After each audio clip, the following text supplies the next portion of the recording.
precios, ¿sí? Y después el IPI, el efecto del PBI también es bastante importante, ¿sí? Y los otros, saber al menos qué son, el ICC, el IPIM, el IPIB, el IPM, ¿sí? Saber qué son. Gracias. No, de nada. En general no se Profe, preguntan cuestiones de memoria, pero sí se preguntan, bueno, explique que, por ejemplo, se puede preguntar, bueno, ¿qué son los índices de precio? Mencione alguno de ellos, ¿sí? Y aparte de la práctica, digamos, ¿sí? Que el hecho de mencionar es explicar, o a veces te pueden preguntar, bueno, ¿qué son los índices de precio? Defina cómo se mide la inflación en Argentina. Y bueno, ahí tienen que explicar todo lo del IPC, digamos, que se mide a partir del IPC y básicamente qué es el IPC y cómo se lo mide. ¿Sí? ¿Sí? ¿Qué ibas a decir, Ramiro? iba a preguntarnos, profe, si usted va a grabar la clase. Sí, ahí Dayana entiendo que graba todas las clases, es como que tiene algún programita que graba pantalla y ella entonces entiendo que se va a encargar de grabar todas las clases y las sube ellas al Drive, ¿sí? Yo le pedí que cuando ella no esté en clase nos avise antes, así grabamos nosotros, pero en principio ella va a ser la que se encarga de eso, Ah, listo, profe, gracias. ¿vale? No, de nada. Eh, bueno, entonces ahora sí, ¿tiene alguna duda más de lo que vimos ayer, antes de empezar? Profesor, le tengo una pregunta. ¿Se me escucha? Sí, te escucho medio bajo, por eso me acerco, sí, pero te escucho. En el índice de precio del consumidor, dice en el Power que pasó, dice que indica el momento en el que el índice es rescalado a 100.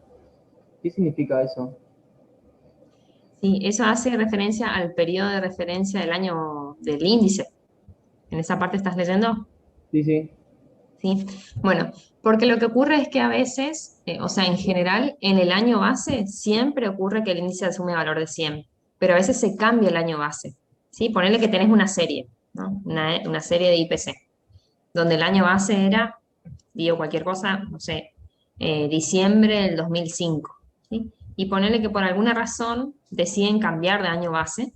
Por ejemplo, se realiza una nueva encuesta de gastos y quieren cambiar la estructura de las ponderaciones. Y entonces también deciden cambiar el año base del índice. Y suponete que la encuesta de hogares se hace en enero, pero del 2010. Entonces se cambian las estructuras de ponderaciones a enero del 2010 y también se cambia, por lo tanto, el año base del índice. Se decide hacer eso, no necesariamente tiene que hacerse. Entonces, para cambiar el año base, uno tiene que reescalar los índices para que asuman valor 100 a enero del 2010. Que se quiera tomar ese mes y ese año como base.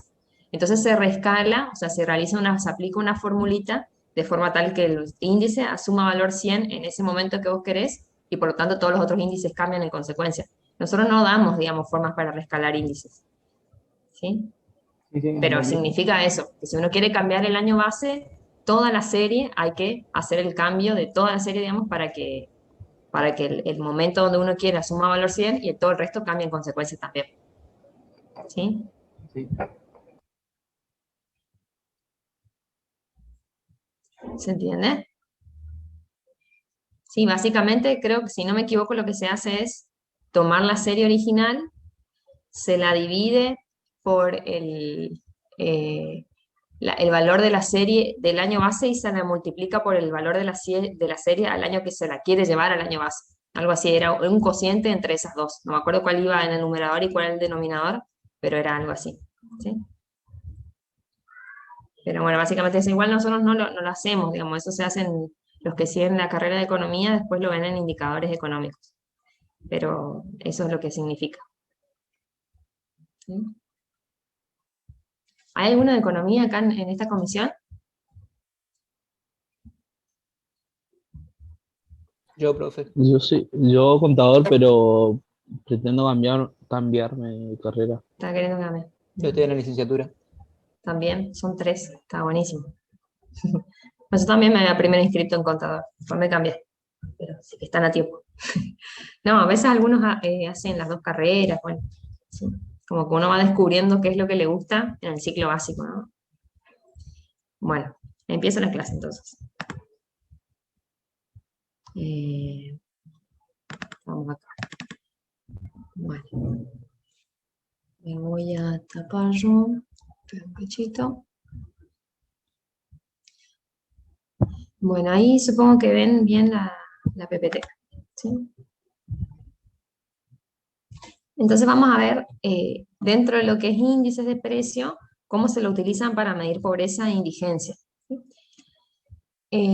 ¿Se acuerdan que yo en las clases de la semana pasada le había explicado que para medir pobreza e indigencia hay dos grandes métodos, si se quiere, ¿sí? Uno que es el unidimensional, que también es llamado bienestarista o monetarista, o enfoque del ingreso, que lo que hace es concentrarse solo en la dimensión monetaria, en la dimensión del ingreso, ¿sí? Entonces, así la intuición de esta metodología nos indica que si se mide, por ejemplo, la pobreza a nivel individual, lo que se hace es construir una canasta hipotética de bienes y servicios que son elementales para satisfacer ciertas necesidades básicas, como por ejemplo gastos alimentarios, gastos en salud, en educación, en transporte, en vivienda, en vestimenta, etc. Entonces se construye una canasta, ¿sí? El valor de bienes y servicios que son necesarios, y luego se compara el ingreso de cada individuo contra esa canasta. ¿Sí? Si el ingreso es superior, la persona no es pobre, y si es inferior, la persona es pobre, ¿sí? Entonces es unidimensional porque se concentra solo en una dimensión, que es la dimensión del ingreso. Ese es uno de los enfoques. Para ese enfoque se usa el índice de precios al consumidor, que ahora lo vamos a ver. Y el otro enfoque, que es el multidimensional, lo que hace es, digamos, realiza una crítica al enfoque unidimensional porque sostiene que el bienestar de una persona no se puede medir solo a partir del ingreso, sino que hay muchas otras cuestiones que son importantes, como por ejemplo el nivel educativo que tiene, su sistema de salud, ¿sí? Las relaciones con las demás personas, la libertad que tiene para expresarse, para la libertad de religión, la participación en la vida comunitaria, etcétera, etcétera. Dentro de ese enfoque multidimensional hay una gran variedad de enfoques, digamos.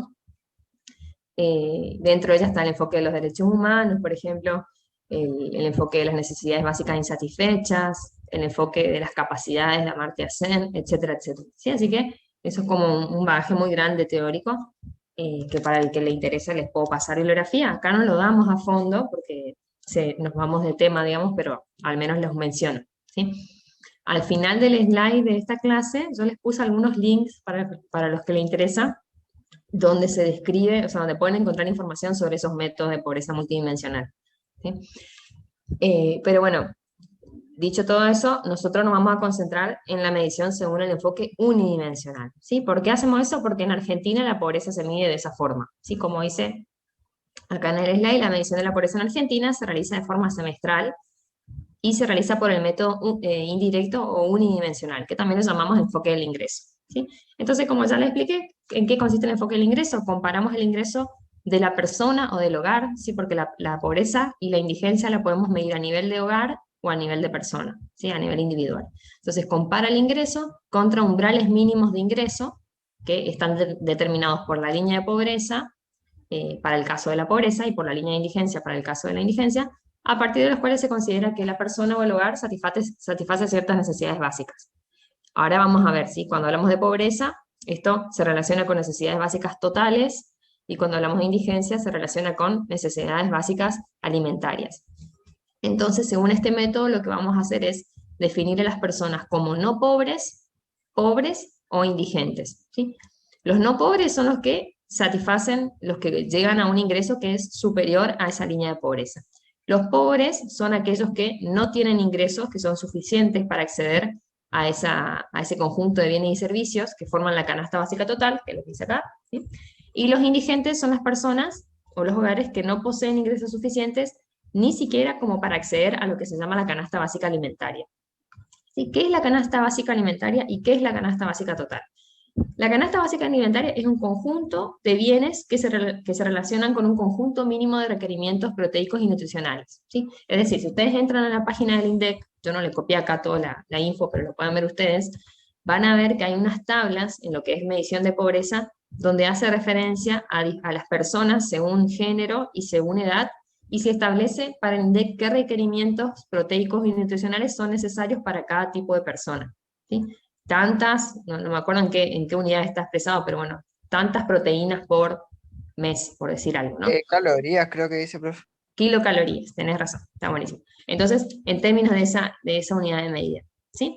Y en base a eso se establece una canasta básica alimentaria, ¿sí? En base a esa escala, digamos, nutricional, por decir de alguna forma, ¿sí? O sea, esa escala luego se referencia a cierto conjunto de bienes que satisfacen esas escalas, valga la redundancia, y así se calcula el valor de la canasta básica alimentaria, ¿sí? Que básicamente es el valor de cierta cantidad de alimentos que son necesarios para que distintas personas estén bien alimentadas, ¿sí? En palabras fáciles, digamos. Obviamente que ese nivel de alimentación va a depender del género y de la edad, ¿sí? Entonces, todas aquellas personas cuyos ingresos sean superiores al valor de esa canasta básica alimentaria no van a ser indigentes, y los que tengan ingresos inferiores van a ser indigentes, ¿sí? Entonces, la indigencia hace referencia a la relación entre el ingreso y la capacidad de compra de alimentos, digamos, ¿sí?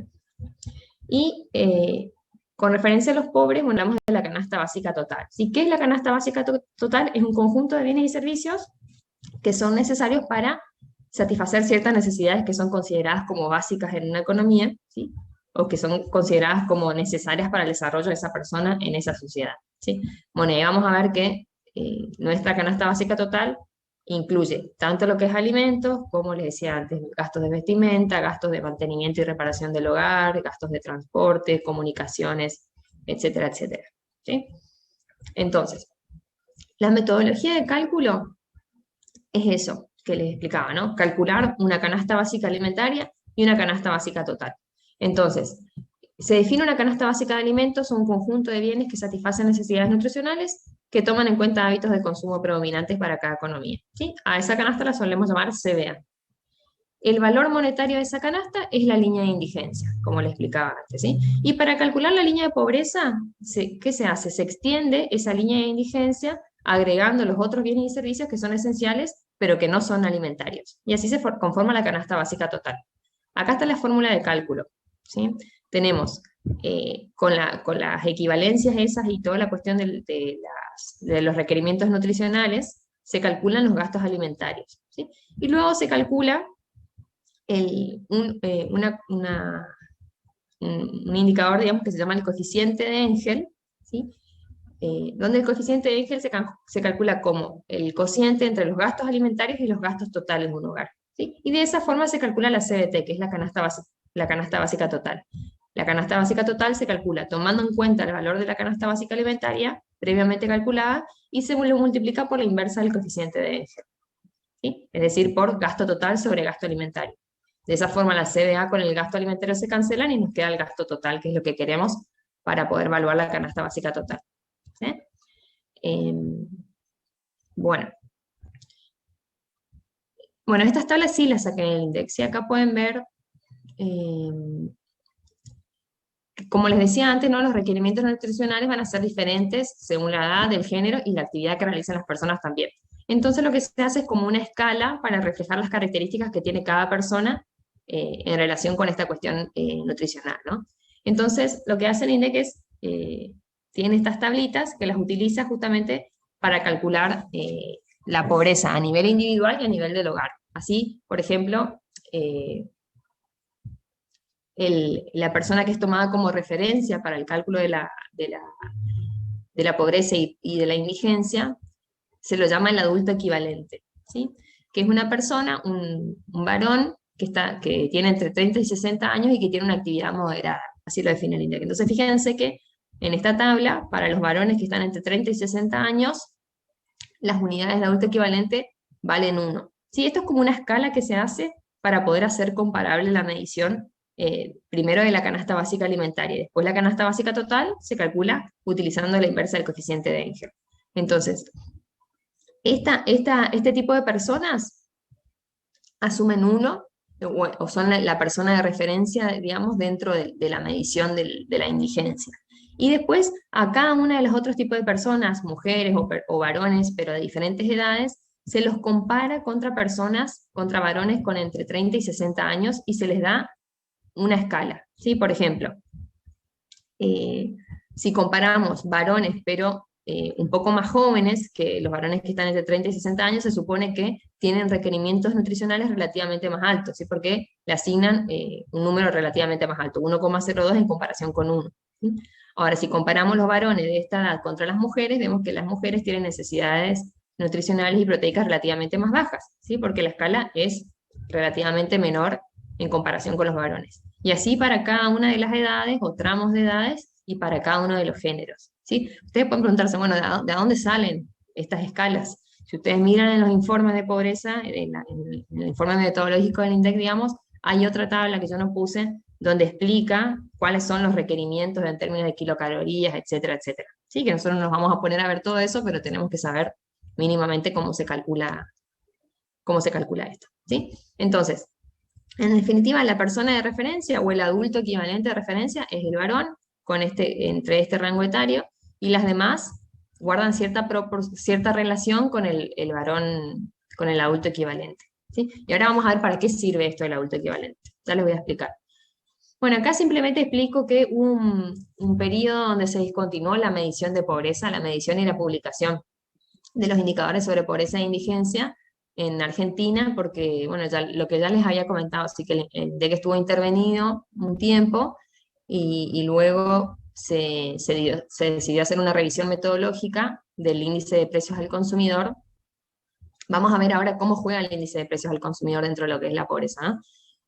Pero bueno, hubo una revisión metodológica, se cambió la forma de elaboración del índice, y por eso se discontinuó la publicación, como dice acá, que en el 2014 se discontinuó la medición que se venía realizando desde 1993. Y luego recién en 2016 se volvió a realizar la medición de la pobreza. Eso, digamos, es muy importante, o sea, fue muy malo en términos de análisis de pobreza, porque hubo un buen tiempo donde no se contaron con series, ¿sí? Y, digamos, si uno quiere ir analizando la evolución, si te faltan datos es como algo muy malo, digamos, ¿sí? Así que eso fue un percance que hubo. Pero hubo, digamos, lo que no se continuó publicando fue, o lo que se dudaba acerca, era sobre el IPC, digamos, las mediciones de IPC, ¿sí? Como ellas influyen en la medición de la pobreza, entonces tampoco se publicaban las estadísticas acerca de pobreza e indigencia, ¿sí? Pero bueno, uno puede hacer estimaciones a partir de indicadores de precios de consultoras privadas o cuestiones por el estilo, ¿sí? No tenemos medición oficial, digamos. ¿Eso por qué fue, profe? Y eso fue porque, ustedes no sé si se acuerdan que a fines del gobierno de Kirchner, de Cristina, digamos, se metieron en el INDEC y manejaban un poco los números de forma arbitraria, digamos, por decir de una forma, ¿no? Como que ocultaban los verdaderos datos, o no sé de qué forma se falsificaba las estadísticas públicas, sobre todo sobre precios. Y bueno, entonces cuando llegó Macri al gobierno en el 2015, decidieron intervenir el INDEC y hacer una revisión de las metodologías y de las formas de cálculo, digamos. Y a partir de eso se decidió cambiar de metodología para la medición del IPC, ¿sí? Como les había explicado ayer, y bueno, por esa cuestión, por una cuestión política, digamos, ¿sí? Fue digamos, es malo cuando pasa eso para el análisis económico, porque uno se queda sin una parte de la historia, digamos. O sea, uno puede tomar series de estadísticas de consultoras privadas, sí que hay muchas consultoras que realizan estimaciones de precios, pero uno no tiene la medición oficial. Que obviamente que la oficial uno supone que es mejor porque la cantidad de datos que son relevados, o la capacidad de relevar datos por el Estado es mayor que la de una consultora privada. O sea, son súper costosos esos relevamientos, ¿no? Sobre todo los que son así a nivel nacional, a tan gran escala. Bueno. Perfecto. ¿Sí? No escuché, perdón. Gracias. No, te escucho todo cortado.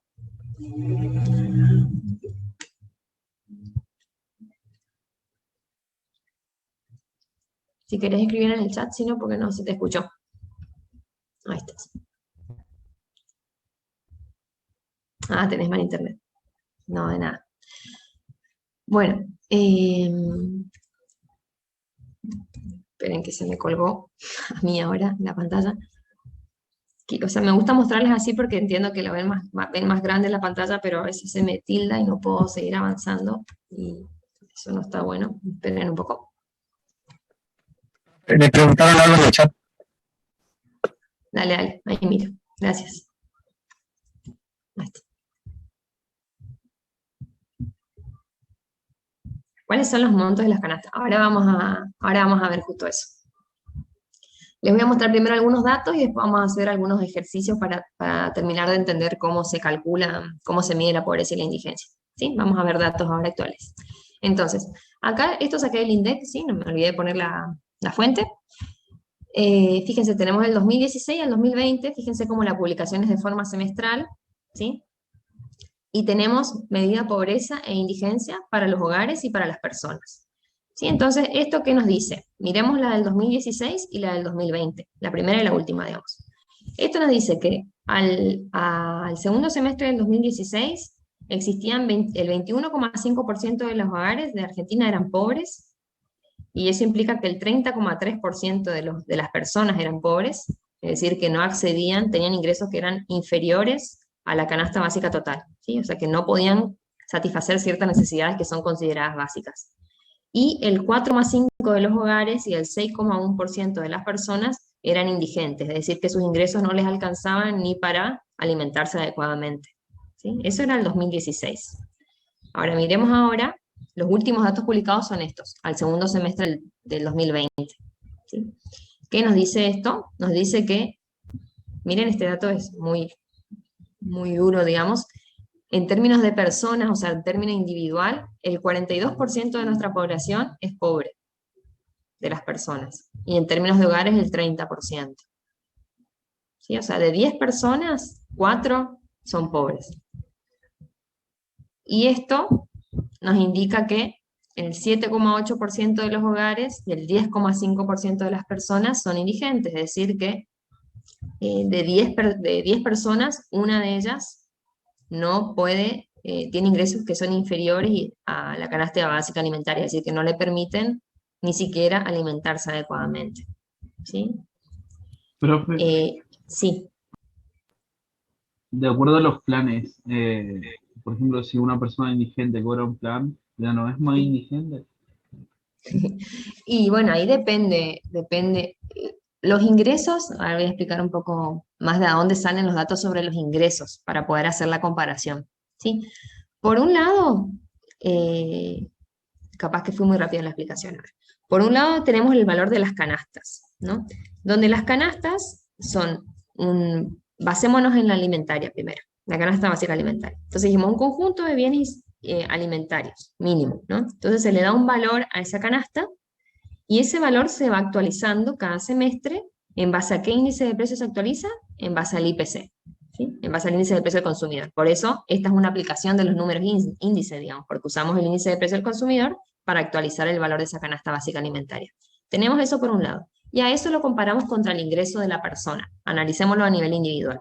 ¿De dónde sale el ingreso de las personas? ¿De dónde sale ese dato? Sale de lo que se llama encuesta permanente de hogares, que es un relevamiento que se realiza de forma trimestral en Argentina, ¿sí? Donde se relevan características sociodemográficas de la población, ¿sí? Se hace a nivel nacional, la muestra es representativa del país, pero solo se releva en las zonas urbanas, no en las zonas rurales, ¿sí?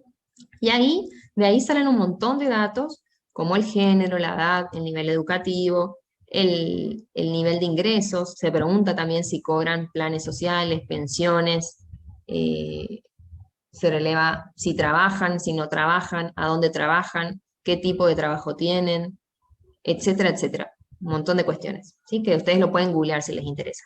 Pero bueno, en resumen, de esa encuesta se sacan los ingresos de las personas. Entonces, se supone que dentro de los ingresos, esos ingresos que se comparan contra el valor de la canasta básica alimentaria o contra el valor de la canasta básica total, comprenden la universalidad de los ingresos de la persona, o sea, todos los ingresos, tanto los laborales como los que provienen de fuentes no laborales, como pueden ser planes sociales, pensiones, etcétera, etcétera. ¿Sí? Así que dentro de ese ingreso está todo, está incluida la ayuda social, digamos. Profe, ¿le puedo hacer una consulta? ¿Sí? Estos porcentajes que estás dando, ¿va en paralelo con el aumento a los ingresos? Porque, por lo que yo entiendo, tranquilamente puedo aumentar el ingreso de las personas y va a bajar la tasa de el índice de pobreza. Por eso pregunto si va en paralelo con el aumento del ingreso y la inflación, Ajá. cuando se Bueno, sacan estos datos. sí, mira, y estos datos Serían, deberían reflejar eso que vos decís, digamos, puede ser que los ingresos aumentan, pero en términos nominales. ¿Viste lo que decíamos ayer? ¿Te acuerdas? Que tenemos que Sí, sí. saber distinguir entre ingreso real y nominal. Entonces, ponele que hay paritarias y qué sé yo, y se van actualizando los ingresos en términos nominales, tanto los que se resultan del trabajo como que los que resultan de las asignaciones del Estado, ¿no? Pero por otro lado, a su vez nosotros vemos que el índice de precio del consumidor también va subiendo, ¿no? O sea, lo que veíamos ayer, por ejemplo, que hay inflación, digamos. Entonces, si el aumento de los ingresos, si el aumento de los ingresos es en la misma proporción que el aumento de la inflación, se debería mantener la tasa de pobreza y la indigencia. Ahora, si el aumento de los ingresos es menor que el aumento de la inflación, y por lo tanto que el aumento del valor de las canastas, entonces vamos a tener más pobres y más indigentes. O sea que el aumento de la pobreza, en otras palabras, y de la indigencia, se debe, por un lado, a que las personas tienen menos ingresos y también, por otro lado, a que el índice de precio del consumidor y por lo tanto el valor de la canasta de bienes y servicios que estamos teniendo en cuenta aumenta. ¿Sí? O sea, está relacionado con lo que decías. No sé si respondí a tu pregunta o me fui por las Sí, ramas. sí, ¿Eh? era eso. Yo Claro, eso. porque, qué sé yo, si soy un político y veo que Ujú. los pobres con 10 pesos sos pobre, bueno, le aumento el ingreso a 12 para que baje la estadística y fue. Por eso Sí, pensaba si iba en paralelo. claro, sí, sí, están relacionados. O sea, muchos, por ejemplo, cuando se empieza a falsificar el IPC, ¿no? Una de las razones es un poco por este tema, digamos, ¿no? Que obviamente que está vinculado con una de las principales estadísticas sociales que tenemos, si se quiere, que es la medición de la pobreza y de la indigencia. Cuanto más elevado es el índice de precio del consumidor, más alto es el valor de la canasta básica alimentaria, más alto es el valor de la canasta básica total, y si los ingresos no aumentan en la misma proporción, más gente pobre tenemos y más indigentes, y lo que es muy, muy malo en términos de costo político, digamos. ¿Sí? Otra razón para falsificar el IPC es cuando el Estado tiene títulos públicos que son atados al IPC, al, al índice de precios al consumidor, ¿sí? Atados en el sentido de que la rentabilidad del activo depende del IPC. Si aumenta el IPC, el Estado tiene que pagar más en términos de intereses, por ejemplo. Entonces le conviene mentir un poquito respecto al aumento del IPC y por lo tanto paga menos intereses, ¿sí? Cuando hay deuda estatal atada al IPC. Esa es otra de las razones. Pero sí, está todo muy vinculado. Sí, ¿alguien más Profe, que me preguntar? preguntaron en Ujú. el chat si también analizan a las personas en situación de calle. Ah, sí, había leído, respondí. Bueno, en general estas, no, porque el relevamiento sobre ingresos se realiza en hogares, ¿sí? O sea, van a las casas de familia, hay una muestra representativa, ustedes pueden leer más acerca de la encuesta permanente de hogar, ¿no? Pero se va a las casas, a las viviendas, y ahí se les pregunta a la gente, ¿sí? Por eso, y entre otras razones, este método es parcial, digamos, ¿sí? Porque no tiene en cuenta un montón de otras dimensiones que importan y no tiene en cuenta un montón de personas que viven en nuestro país, digamos, a todas las personas que viven en la calle, como decía Melanie, a todas las personas que viven en zonas rurales, por ejemplo. O sea, yo le decía, esta medición como los ingresos se relevan solo en las zonas urbanas, por ejemplo, en Misiones solo se relevan Posadas y en la zona urbana. Entonces, para Misiones es representativo solo de Posadas en zona urbana. No tiene en cuenta lo que pasa en el interior, no tiene en cuenta lo que pasa en las zonas rurales, ¿sí? Y ahí las características son muy distintas. Yo, justo, digamos, estoy trabajando con este tema, tengo mi beca de doctorado, digamos, es sobre pobreza, pero desde el otro enfoque, el enfoque multidimensional. Así que lo que hago básicamente es criticar a este. Pero bueno, a mí me encanta este tema. La verdad es que digamos, no es que no sirve esta medición, obvio que sirve porque es lo que tenemos, digamos, lo que podemos hacer por ahora, pero no es todo, digamos, no nos permite analizar un montón de cuestiones que son importantes, ¿sí? Y además deja fuera un montón de población, ¿sí? Pero bueno, sigo porque si no me voy de mambo. y que la multidimensional, la zona rural, por ejemplo, registra. Y bueno, la multidimensional es todo un desafío porque para medir de forma multidimensional, bueno, necesitas un montón de información, ¿sí? O sea, por ejemplo, el enfoque que yo estudio supone que nuestro bienestar, ¿sí? El bienestar de las personas, implica analizar todo lo que nosotros podemos ser y hacer. Así dice el enfoque, que es el enfoque de las capacidades. Entonces, ustedes miden cuán bien están en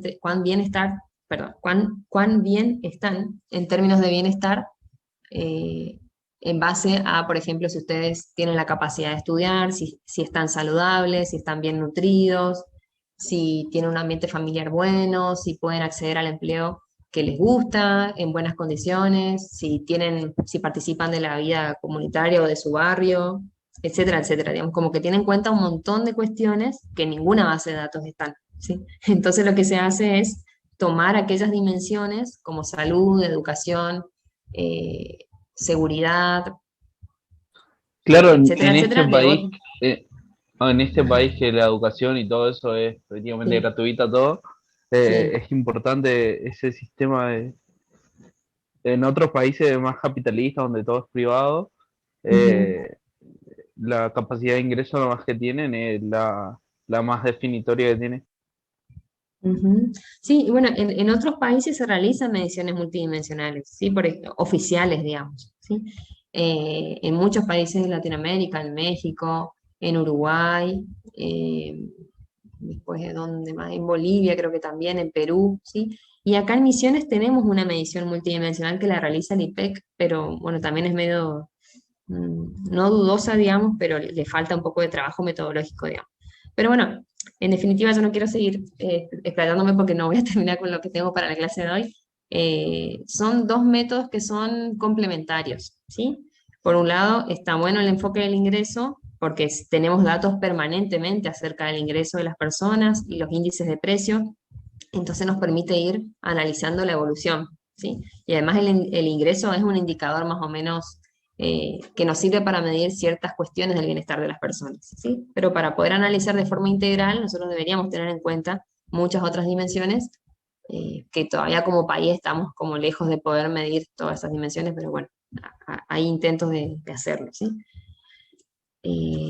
Ahí al final del slide tienen algunos links por si les interesa el tema, ¿sí? Seguir profundizando, yo voy a seguir nomás porque si no, no vamos a... Esperen que me fui de la PPT. Ahí está. Bueno, acá está algunas otras tablas sobre incidencia de la indigencia para el segundo trimestre del 2020. Fíjense algunos datos, ¿no? Dato promedio de los hogares indigentes en persona, o sea, cuántas personas componen los hogares que no pueden ni alimentarse bien. En promedio, 4 personas, ¿sí? Tamaño promedio del hogar indigente en adulto equivalente en términos de las escalas que habíamos visto antes, 3,35. Esto es lo que preguntaban, ¿no? ¿Cuál es el valor de la canasta básica alimentaria para un hogar indigente? 21.572 pesos, ¿sí? Entonces, un hogar tiene que tener como ingresos como mínimo esto para poder alimentarse adecuadamente. Acá me olvidé de poner cómo está compuesto ese hogar, que seguramente estaba acá en la tabla del INDEC. Sí, pero bueno, lo dejo para que lo miren ustedes. El link de donde saqué estas tablas está al final del slide. Acá está el ingreso total familiar promedio de los hogares indigentes, o sea, en promedio ganan 12.000 pesos. Y lo que tendrían que ganar para poder alimentarse bien es 21.000. O sea que la brecha monetaria es de 8.708 pesos. Y en términos porcentuales, 40%. O sea, su ingreso debería ser un 40% más elevado para que ellos al menos puedan alimentarse bien. Acá está lo mismo, pero para la pobreza, fíjense, canasta básica total para un hogar pobre, 50.000. O sea, al menos deben, el valor de la canasta básica total es 50.000. Ellos ganan en promedio 29.000, o sea que la brecha es de un 41%. Y el tamaño promedio de los hogares pobres es de 4 personas también. Esta otra tablita divide a la población total por rango de edades y por categoría, digamos, de pobre o no pobre. Y dentro de los pobres indigentes y los no indigentes. ¿Sí? Fíjense que no todo pobre es indigente, porque el pobre que cubre con la canasta básica alimentaria es solo pobre, no es indigente. ¿Sí? O es pobre, no indigente, como dice la tabla. Bueno, y acá podemos ver, veamos para los más chicos, de 0 a 14. ¿Sí? Cantidad de pobres indigentes, 15%. Cantidad de pobres no indigentes, 42%. Y cantidad de no pobres, 42%. Sí, fíjense cómo es qué grande que es la proporción para los más chicos, digamos. Son 15% de los chicos, de los niños entre 0 y 14 años, no puede alimentarse bien. Un 42% es pobre, o sea, no cubre la canasta básica total. Fíjense, más de la mitad de los niños es pobre, casi un 60%. Una tristeza total. ¿Sí? Si uno piensa en términos de que, bueno, esos niños si no se alimentan bien y no tienen una vida relativamente digna cuando son chicos, después cuando son grandes, digamos, uno no puede hacer magia, ¿no? Pensando en términos de desarrollo de una persona. Bueno, y así de esa forma pueden leer para las otras personas, ¿sí? Para los otros rangos etarios, digamos. Bueno, a ver, esperen un poquito. Bueno, les leo esto, o sea, les explico esto y vamos a hacer un ejercicio. Y acá les describí, pero muy por arriba, ¿sí? Lo del índice de pobreza multidimensional, ¿sí? Lo que ya les había dicho antes. Digamos, los enfoques más, el mainstream, digamos, en medición, o lo que más se usa en medición, es el enfoque del ingreso, ¿sí? Porque es el más antiguo, porque es el más hay datos sobre ingresos y índice de precios. Pero bueno, sobre todo desde Amartya Sen, las publicaciones de Amartya Sen, empezó a discutirse y a criticarse mucho el enfoque del ingreso, y así surgieron estos otros que yo les mencionaba, ¿sí? El de las necesidades básicas insatisfechas, de los derechos humanos y de las capacidades. Bueno, y esos son enfoques teóricos, digamos. Para la medición específica de la pobreza multidimensional, se suelen usar los indicadores que se llaman indicadores de Alquier-Foster, ¿sí? Que estos cómo realizan la medición. Yo les decía que estas teorías consideran que son necesarias múltiples dimensiones para tener un análisis integral del bienestar de las personas. ¿Sí? Entonces lo que hacen estos indicadores es hacer un análisis intradimensional, es decir, al interior de cada dimensión. Por ejemplo, dentro de lo que es vivienda digna, la dimensión vivienda digna, ¿sí? Entonces, dentro de la dimensión identifican un conjunto de subdimensiones a su vez, ¿sí? Y determinan cuándo el hogar está privado o no de cada una de esas dimensiones a través de un umbral de corte, ¿sí? Por ejemplo, si pienso en la dimensión vivienda digna, puedo pensar que la vivienda tiene que tener techo, que tiene que tener piso de material, digamos, no de tierra, que tiene que tener ventanas, digo cualquier cosa, ¿no? Que tiene que tener un baño, y etcétera, ¿no? Cocina con agua potable, bueno, un montón de cuestiones. Entonces, dentro de cada gran dimensión, que en este caso estoy tomando la dimensión vivienda digna, pensamos en subdimensiones. Y luego establecemos un primer umbral de corte, que sería, bueno, supónganse que dentro de vivienda digna yo considero 5 subdimensiones. Entonces yo establezco el umbral diciendo, bueno, para mí, por tal razón, las personas tienen que cumplir con al menos 3 de esas subdimensiones para que esta dimensión esté bien, ¿sí? Es decir, por lo menos tienen que tener techo, piso de material y baño para tener una vivienda digna. Ese es el umbral de corte, la cantidad de dimensiones, de subdimensiones dentro de la gran dimensión, digamos, que tiene que cumplir la persona o el hogar para estar bien en esa dimensión. Y luego se hace un segundo análisis, que es un análisis interdimensional, es decir, que compara las diferentes dimensiones, compara la dimensión vivienda digna contra la de nivel educativo, contra la de buena nutrición, etc. Y se establece un segundo umbral de corte, ¿sí? En función de la cantidad de privaciones a partir de las cuales se considera que la persona debe ser considerada pobre, ¿sí? Es decir, por ejemplo, yo tengo 10 grandes dimensiones en mi indicador, entonces yo considero que la persona tiene que cumplir al menos con la mitad para no ser considerada pobre. Entonces mi umbral, mi K, en ese caso sería igual a 5, ¿sí? Yo considero que de las 10, 5 dimensiones deberían estar bien cumplidas para que la persona sea no pobre. Si eso no pasa, la persona es pobre, y así. Bueno, nosotros no vemos en macro este tipo de metodología, por eso no me voy a expresar mucho más, pero al que le interesa me pregunta y yo les paso bibliografía, ¿sí? O links donde pueden leer acerca de esto. Entonces, acá le puse la bibliografía base del curso. Bueno, todo lo que es índices de precio, ustedes van a ver que las fórmulas de cálculo no están en los libros que usamos, pero sí habla sobre inflación y algo sobre índice de precio de las Pérez y Pache, ¿sí? Sobre todo en Mankiewicz había algo.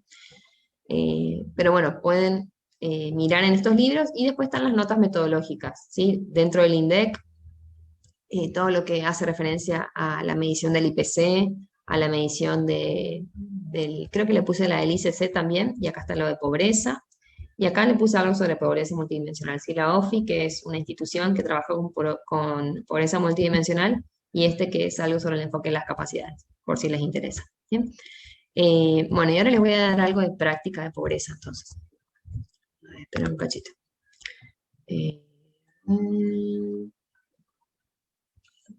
Esperen que no abrí. A ver, esperen un poco.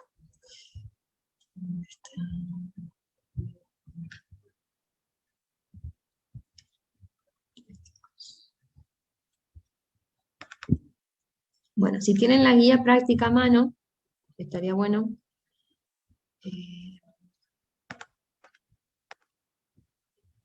Esperen un poquito.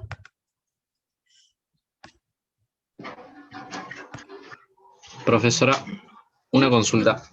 ¿Este método de cálculo está unificado, ¿no?, en todos los países? ¿O Argentina tiene un método de cálculo, Brasil tiene otro método? ¿El método unidimensional? Sí. Sí. No, eso cada país realiza su medición. ¿Sí? En general la unidimensional es siempre la misma metodología, digamos. Por ahí lo que varía es lo que se considera como canasta básica alimentaria y canasta básica total. O sea, el conjunto de bienes y servicios, porque eso puede depender de la economía en cuestión, ¿sí? De las características de esa población, qué es lo que se necesita como mínimo para estar bien alimentado y qué es lo que se necesita para tener una vida digna en las otras dimensiones, digamos. Puede variar eso, pero la forma de calcular es la misma. Siempre se compara el ingreso de la persona o del hogar contra el valor de la canasta básica alimentaria o la canasta básica total. Eso es lo mismo. ¿Sí? Pero cada país realiza su medición. ¿Sí? Bueno, ahora están viendo esta filmina de ejercicio, ¿no?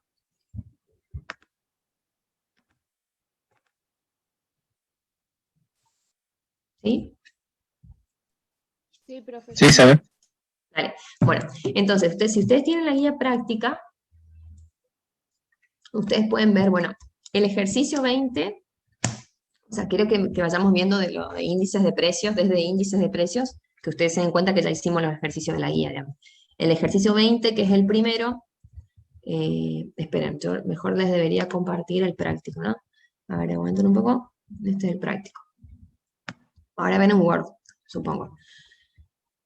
A ver, esperen un poquito, sobre esto mejor. Entonces, la gran mayoría de los ejercicios de esta guía son sobre cálculo de producto y medición, ¿sí? El primero que hace referencia a índices de precios es este 20, que lo hicimos ayer, ¿sí? Así que ese ya lo tienen hecho. Después el 21 también lo hicimos ayer. O sea, el 20 era sobre índice Las Peires, Pache y índices sin ponderar. El 21 era sobre IPI, ¿sí? Calcular el índice de precios implícito, PBI nominal y real. También lo hicimos. El 22 también lo hicimos, que hablaba de la comparación de salario real y nominal, ¿sí? Y si seguimos, después vuelven a tener ejercicios sobre el producto.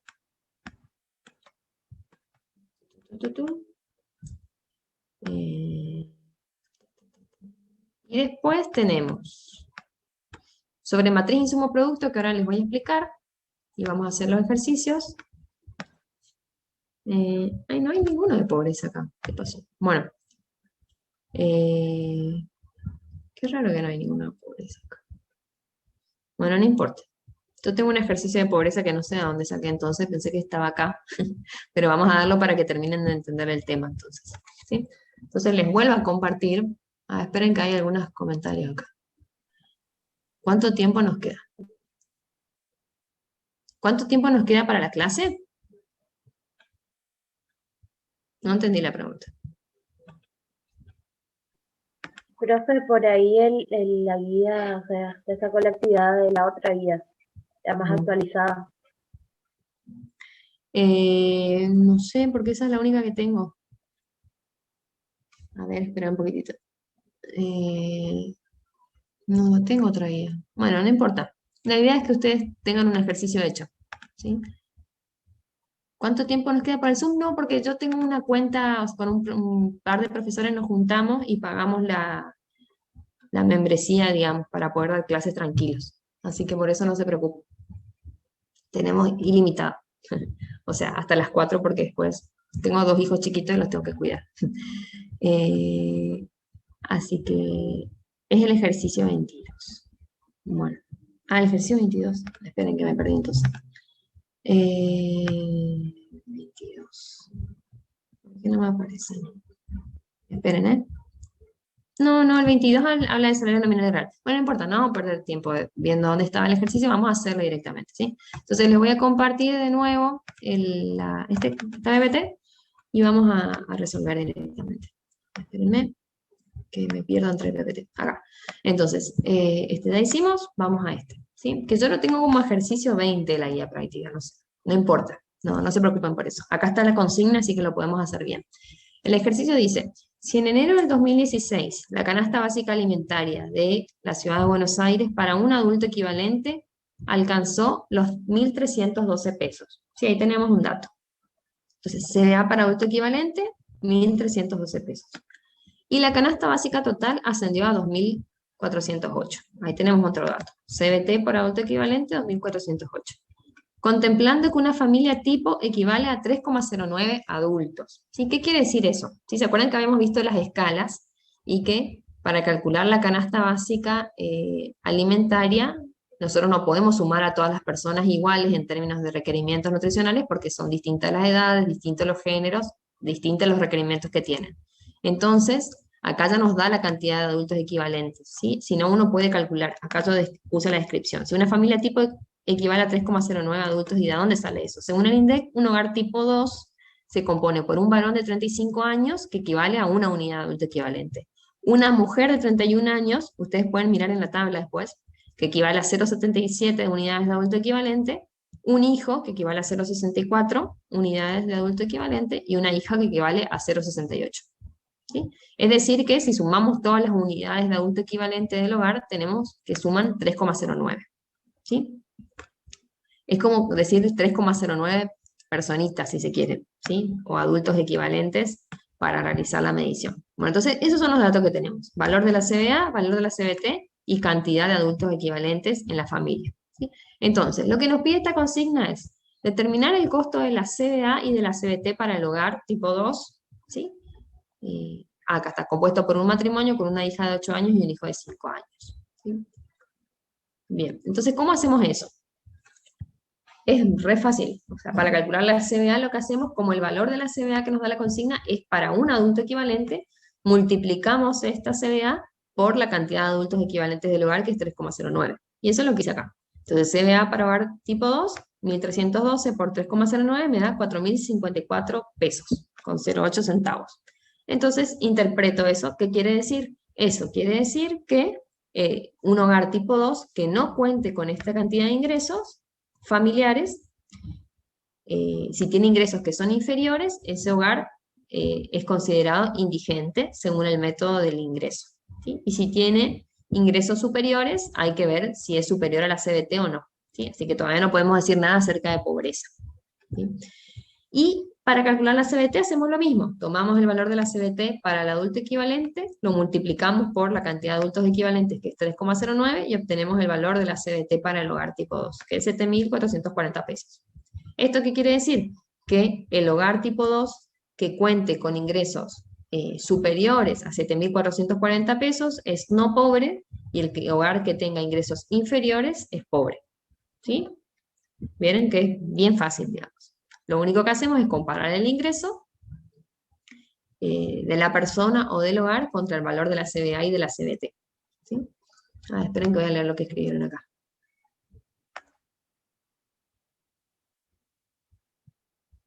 Está. Bueno, dale, Jonathan, si puedes pasar la guía, yo tengo que bajarla del aula virtual en realidad. Perdón, ahí fue mala mía, digamos. Bueno, y después pide otra cosa. ¿Sí? El punto B de ese mismo ejercicio dice, si la familia tipo gana 5.200 pesos en enero del 2015 y conforme a las paritarias, su sueldo se incrementó un 28% para el mismo mes del 2016, ¿en qué situación se encontraría la familia? ¿Sí? Entonces volvamos un poquito. Los datos que nos daba acá era a enero del 2016 y el valor de la CBA y de la CBT. Entonces acá nos dice que un mes antes, ¿sí? La familia ganaba 5.200, o sea, acá nos hace calcular algunas cositas más. y que según las paritarias, ese sueldo, esos ingresos se aumentarán en un 28% de un mes para el otro. Para el mismo mes del 2016, digamos, de un año para el otro, en realidad. A ver, esperen un poquitito que estoy mareada. Sí, de un año al otro. O sea, ok, en términos interanuales el ingreso aumentó un 28%. Entonces, ¿en qué situación se encontraría la familia? Bueno, ahí lo que tenemos que hacer es, como tenemos que comparar el valor de la CBA y de la CBT contra el ingreso expresado todo en el mismo momento del tiempo, o sea, todo enero del 2016, tenemos que llevar este ingreso, que es a enero del 2015, lo tenemos que llevar a enero del 2016, como primer paso. Y después comparamos. Entonces, ¿cómo hacemos eso? Para actualizar el ingreso, ¿qué es lo que tenemos que hacer? Tenemos que tomar este ingreso de 5.200 y multiplicarlo por 1 más 28 dividido 100, sería 0,28, y ahí vamos a llegar a que el ingreso actualizado vale 6.656. ¿Sí? O sea, el ingreso que ganaba en enero del 2005, llevado a enero del 2016, es 6.656 pesos. Y dado ese ingreso y dado el valor de las canastas básicas, alimentarias y total, tenemos que está en el medio, digamos, ¿no? 6.600.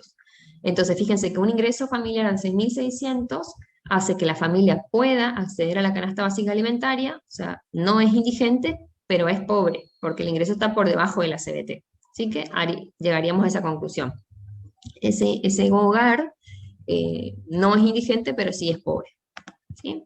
Entonces acá la única complicación que tienen es que tienen que llevar este ingreso del 2015 al 2016.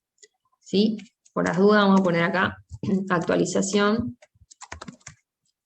del ingreso. ¿Cómo lo hacemos? Hacemos 5.200 por 1 más 0,28. Eso nos da aproximadamente, ¿no? 6.656. ¿Está? Entonces ven que la medición según este método es bastante fácil. Lo único que tienen que acordarse bien es qué significa la CBA, qué significa la CBT, y luego comparar ingresos contra el valor de esas canastas, y así ustedes definen si es pobre, si es indigente, o si es no pobre. ¿Sí? ¿Tienen alguna duda de esto? No, profe. ¿No? Bueno, entonces vamos a tomarnos 5 minutos. Perdón. Esta familia Sí, sería pobre pero no indigente, ¿no? Sería pobre pero no indigente, exactamente. Porque fíjate que 6.000 y pico es mayor que la CBA, o sea que puede pagar la canasta alimentaria, pero no la canasta total. Sí, está bien. Suponiendo que las canastas no subieron el precio. Claro. No, porque fíjate que lo que hacemos digamos, nos paramos a enero del 2016. A enero del 2016, este es el valor de las canastas. Este y este. ¿Sí? Porque eso nos dice la consigna. Y después lo único que hacemos es, suponete que nosotros no sabemos el ingreso de la familia a enero del 2016. Solo sabemos que un año antes, en el mismo mes, ganaba 5.200. Pero sabemos que, según paritarias, los sueldos aumentaron un 28%. Entonces, si suponemos que el ingreso de esa familia aumentó según la paritaria, que es del 28%, entonces el ingreso de esa familia sería este. Entonces comparo ese ingreso, ¿sí?, contra el valor de las canastas. Acá lo hipotético es esta actualización, digamos, no sé si el ingreso de la familia aumentó o no aumentó. Esto es, pues suponemos, ponemos acá, que el ingreso del hogar aumenta según paritaria. ¿Sí? Entonces directamente comparo ese ingreso contra el valor de estas canastas, que es cierto, porque no dicen, los datos no dicen eso, digamos, y bueno, y ahí defino. ¿Sí? Bueno, chicos. ¿Qué significa ¿Sí? paritaria? Paritaria es, digamos, cuando se negocia el salario. Viste que seguro vos habrás escuchado en las noticias o algo que hay negociaciones entre sindicatos, entre el Estado, los empresarios, etcétera, para ver en cuánto se incrementa el salario en términos nominales, digamos. Y que por eso a veces hacen paro y todo el quilombo. ¿Sí? No hay clases, por ejemplo, algunos profes adhieren a los paros cuando se reclama para que aumenten los salarios, digamos. ¿Sí? Eso en Argentina sucede mucho, porque somos un país con inflación relativamente alta y crónica. Entonces, nosotros los trabajadores queremos que nos mantengan el poder adquisitivo de nuestro ingreso. Y los que pagan, en general, no quieren pagar acorde al crecimiento de la inflación, ¿no? y los que cobramos si queremos. Entonces hay como una lucha ahí, una puja entre los que trabajan y los que pagan y el Estado, y así se definen cuántos aumentan los ingresos. ¿Sí? De algunos sectores, no es que a todos se definen, pero en términos de convenios de trabajo, colectivos de trabajo, por lo menos, algunos sectores se manejan así, camioneros, docentes, comercio, etcétera. ¿Sí? Profe, ¿cómo se haría para subir el ingreso? Así, tendría que bajar la inflación, pero para bajar la inflación tendría que, pero, a ver, ¿cómo digo? Tendría que bajar la inflación, pero el Estado hace gasto público para cubrir los sectores vulnerables. ¿Sí? Entonces, ¿cómo haría para bajar los precios si ya que hace gasto público para cubrir esos sectores, al final tiene que Sí. hacer emisión monetaria o tiene que subir los impuestos y hacer eso hace que aumente otra vez la inflación? Está buenísima tu pregunta. Y bueno, ese es el gran problema para bajar la inflación. El gran Al Eso final nunca problema. tendría que baja. aplicar los problemas, se tendría que Es- aplicar lo que vamos a ver en las siguientes unidades, ¿no? Lo de Claro, corto, mediano plazo. cuando veamos inflación, ahí vamos a ver las teorías inflacionarias. Pero básicamente ese es la gran razón por la que no baja la inflación, por lo menos acá, digamos, porque en general, para Mucho bajar gasto la inflación público. vos tenés que contraer actividad. Y si Se vos ya estás tendría, en una etapa recesiva, digamos, donde hay mucho desempleo, mucha gente pobre, etcétera, no está bueno, digamos, contraer la actividad. Que contraer la actividad es bajar el producto, bajar la demanda agregada, más desempleo, más pobreza, más indigencia. Entonces, se puedo tendría volver, que sí, hacer que sí, haya más oferta agregada. claro, eso sería lo mejor, hacer expansiones de la oferta. O sea, todo lo que hace referencia a la productividad de los trabajadores, meter capital en la economía o mejoras en términos de eficiencia que hacen que aumente la oferta y por lo tanto no se vaya a precios. Pero esas políticas son políticas más de largo plazo, ¿sí? Sí. Y en general acá los gobiernos son todos cortoplacistas, digamos, tienen 4 años para hacer y deshacer y entonces no. Bueno, es más tema político, pero está buena la discusión. Pero vamos a ir viéndolo un poco a lo largo del curso. ¿Sí? Sí. Bueno, son las 3, chicos. Yo 3 y 5 vuelvo. Y sí, yo, como me habían pedido que suba las PPT antes, ya las subí. Pero siempre pasa eso, que en general en clase me doy cuenta de algo o la reescribo, digamos, y la tengo que volver a subir. Así que cuando terminamos, yo la vuelvo a guardar con los cambios que hicimos. ¿Sí? Bueno, me desconecto en 5 minutos y vuelvo entonces a las 3 y 5.